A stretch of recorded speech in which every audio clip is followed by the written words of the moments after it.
혹시 알고 계셨나요? 수많은 사람들이 매일 사진을 찍고 기념 촬영을 하거나 한낮의 뜨거운 햇볕을 피해 잠시 쉬어가는 호찌민시 중심부 한가운데에 130년이 넘는 세월 동안 도시의 역사를 묵묵히 지켜본 건축물이 있다는 사실을 말입니다. 한때 수천 킬로미터에 달하는 전신망을 통해 인도차이나 전역을 연결했던 곳, 식민지 시대와 전쟁, 베트남 통일의 순간을 모두 지나 오늘날까지도 여전히 제 역할을 하고 있는 곳, 바로 420 중앙우체국입니다. 하지만 흥미로운 사실은 우리가 밖에서 보는 모습은 이곳이 품고 있는 이야기의 극히 일부에 불과하다는 것입니다. 오늘은 호찌민시를 대표하는 가장 상징적인 건축물 가운데 하나인 420 중앙우체국을 함께 살펴보겠습니다. 이곳의 벽돌 하나, 아치 하나, 그리고 정면의 시계 하나까지도 100여 년 전 420의 이야기를 조용히 들려주고 있습니다. 호찌민시 파리 코민광장, 플레이스 데라 커뮌 데 파리 2번지, 노트르담 대성당 바로 옆에 자리한 420 중앙우체국은 베트남을 대표하는 프랑스 식민지 시대 건축물 가운데 하나입니다. 매년 전 세계에서 수백만 명의 관광객이 이곳을 찾고 있습니다. 하지만 이 건물의 진정한 역사가 사실은 1860년부터 시작되었다는 사실은 잘 알려져 있지 않습니다. 당시 프랑스는 막 자딘, 지아신을 점령한 뒤 식민지 통치를 효율적으로 운영하기 위해 현대적인 통신망 구축에 나섰습니다. 1860년 11월 11일 420 전신국 스데이 탭세이아이 곤위 공사가 시작되었습니다. 이곳이 바로 오늘날 420 중앙우체국의 시작이었습니다. 당시 전신통신은 세계에서 가장 첨단 기술 가운데 하나였습니다. 한번 상상해 보십시오. 베트남 대부분의 사람들이 아직 손편지나 전령을 통해 소식을 주고받던 시절, 420에서는 이미 전신선을 이용해 이전과는 비교할 수 없을 만큼 빠른 속도로 정보를 전달하고 있었습니다. 당시로서는 통신혁명이라 불릴 만큼 획기적인 변화였습니다. 그리고 바로 이때부터 420은 인도차이나 지역 전체를 연결하는 중요한 통신허브로 성장하기 시작했습니다. 이곳을 방문한 관광객이라면 한 번쯤 들어봤을 법한 유명한 이야기가 있습니다. 바로 귀스타브 에펠, 거스테이브 아이펄에 관한 이야기입니다. 맞습니다. 프랑스 파리의 상징인 에펠탑을 설계한 바로 그 인물입니다. 많은 사람들은 그가 420 중앙우체국을 직접 설계했다고 알고 있습니다. 하지만 실제 이야기는 조금 다릅니다. 초기에 420 전신국 건설에는 귀스타브 에펠의 기술적 영향이 있었던 것으로 알려져 있지만, 현재의 우체국 건물은 1886년부터 1891년까지 건축가 오기스트 빌디웨, 어거스트 바일듀와 마리 알프레드 플루, 마리 알프레드 파오라우가 당시 프랑스 기술진과 함께 설계하고 건설한 것입니다. 그럼에도 불구하고 19세기 말 유럽 건축과 공학의 특징은 지금도 건물 곳곳에서 뚜렷하게 느낄 수 있습니다.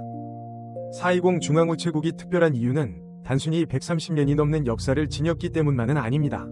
진정한 매력은 바로 그 설계 방식에 있습니다. 건물 외관을 바라보면 가장 먼저 눈에 들어오는 것은 프랑스 식민지 시대 건축을 대표하는 따뜻한 노란색 외벽입니다. 짙은 초록색 창문, 좌우가 완벽하게 균형을 이루는 대칭 구조, 그리고 정면 중앙을 장식하고 있는 커다란 시계.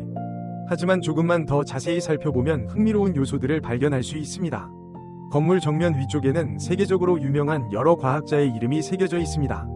이들은 현대 전신과 전기 기술의 발전에 큰 업적을 남긴 인물들입니다. 마치 이 건물 전체가 19세기 기술혁명을 기념하는 거대한 기념비처럼 느껴집니다. 하지만 대부분의 관광객들은 이 앞을 지나면서도 이러한 의미를 미처 알아차리지 못합니다. 건물 안으로 들어서는 순간 많은 사람들이 가장 먼저 느끼는 것은 압도적인 공간감입니다.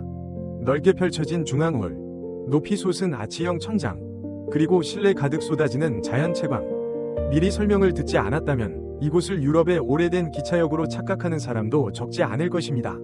사실 그것이 바로 건축가들이 의도한 모습이었습니다.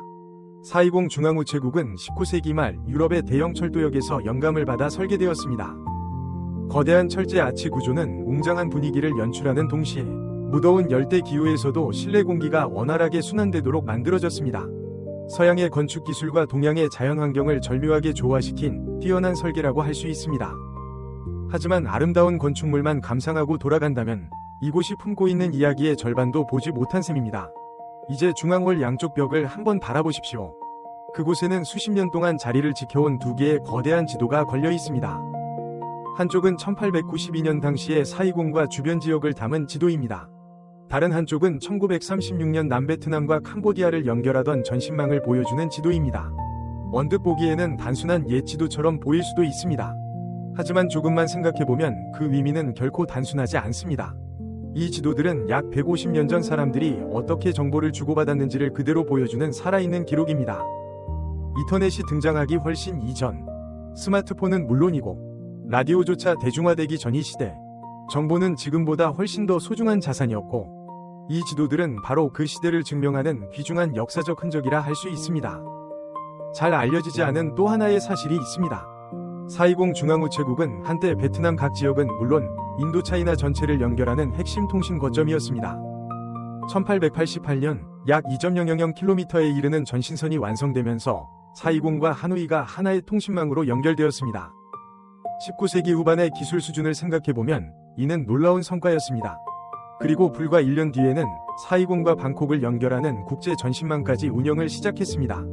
당시의 420은 단순한 경제 중심지를 넘어 동남아시아 지역의 중요한 정보 교류 중심지로 자리 잡게 되었습니다. 이후 1894년 420 시민들은 처음으로 전화 서비스를 이용할 수 있게 되었습니다.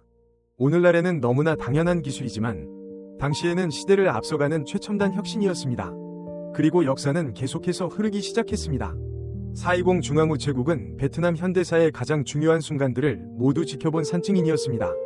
프랑스 식민지 시대, 두 차례의 전쟁, 그리고 마침내 베트남이 통일되는 순간까지 그 모든 시간을 이 건물은 묵묵히 견뎌냈습니다. 그 가운데에서도 가장 상징적인 장면은 1975년 4월 말이었습니다. 420이 해방된 직후 새로운 정부는 도시의 우편과 통신 시스템을 신속하게 인수했습니다. 1975년 4월 30일 밤 관련 시설과 운영체계의 인계 작업이 진행되었고 다음 날인 별표 5월 1일 아침 별표 420 중앙우체국은 평소와 다름없이 정상적으로 업무를 이어갔습니다. 도시 전체가 거대한 역사적 전환점을 맞이한 순간에도 정보의 흐름만큼은 단 한순간도 멈추지 않았던 것입니다. 어쩌면 이는 작은 일처럼 보일 수도 있습니다.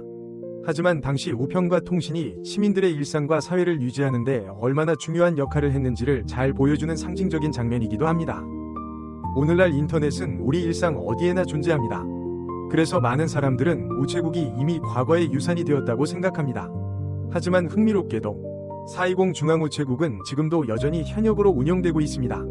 이곳에서는 지금도 편지를 보낼 수 있고 엽서를 붙일 수도 있으며 우표를 구입하거나 다양한 우편 서비스를 이용할 수도 있습니다.